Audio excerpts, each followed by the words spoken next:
જે 3-4 દિવસ પહેલાં જે ઘટનાઓ બનેલી અને એમાં 2 રેન્જની અંદર જે ગીર સેન્ચ્યુરીની બહારનો એરિયા છે એમાં અમુક સિંહ બાળ છે એ નબળા પડી જવાથી એમના મૃત્યુ થયેલા અને એ પછી એના બ્લડ સેમ્પલ અને બીજા જરૂરી સેમ્પલો છે એ અત્યારે ગુજરાત બાયોટેકનોલોજી રિસર્ચ સેન્ટર છે એમાં તપાસ અર્થે મોકલેલા છે.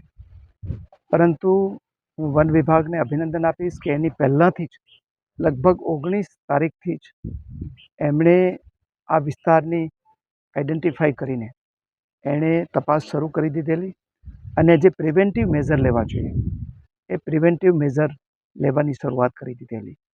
એટલે આ જે કેઝ્યુઅલ્ટી છે એ ખૂબ કંટ્રોલમાં રહી છે. ખાસ કરીને 500 કરતાં વધારે સિંહો જે આ વિસ્તારના છે એને ડીટિકિંગ કરવાની અને ડીવર્મિંગ કરવાની પ્રક્રિયા છે એ પૂરી કરી લીધેલી છે.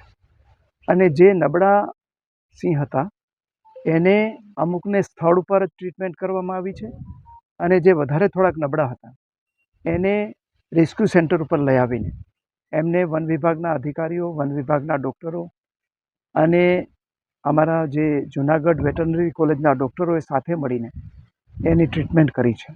અને આજે જે રેસ્ક્યુ કરેલા સિંહો છે એ એકદમ સાજા થવાની તૈયારીમાં છે અને ટૂંક સમયમાં એને રિલીઝ કરવામાં આવશે. અને છેલ્લા 3 દિવસની અંદર જે સિંહના મૃત્યુના કોઈ સમાચાર મળેલા નથી.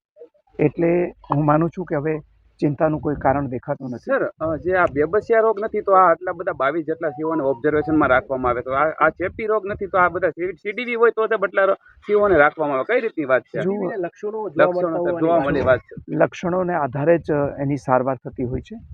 પરંતુ હજી બેબિસિયા છે કે સીડીબી છે કે કોઈ બેક્ટેરિયલ ડિસીઝ છે એની જાણકારી અને એનું કન્ફર્મેશન તો 1 કે 2 દિવસની અંદર એના જે રિપોર્ટ આવશે એના પછી જ એની ખાતરી થઈ શકે.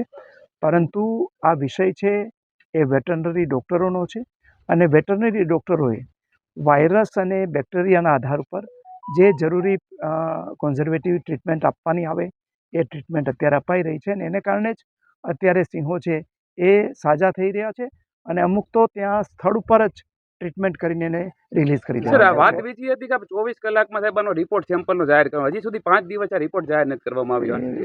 કોઈ આંકડું છુપાયું એવું લાગે સર? ઇન્ફોર્મેશન મળી અહીંયા જે એના સેમ્પલો છે, સેમ્પલો ગુજરાત બાયોટેકનોલોજી રિસર્ચ સેન્ટરની અંદર અપાયેલા છે અને એ રિપોર્ટ આવે કે તરત જ એને જાહેર કરવામાં આવશે ને કહેવામાં આવશે. અને ગીરમાં જે મને વાત કરવા દેશો તમે? Please sir, please. હા, જે આ સેમ્પલો મોકલવામાં આવ્યા છે એના માટેનો સમય હોય છે, નિર્ધારિત સમય.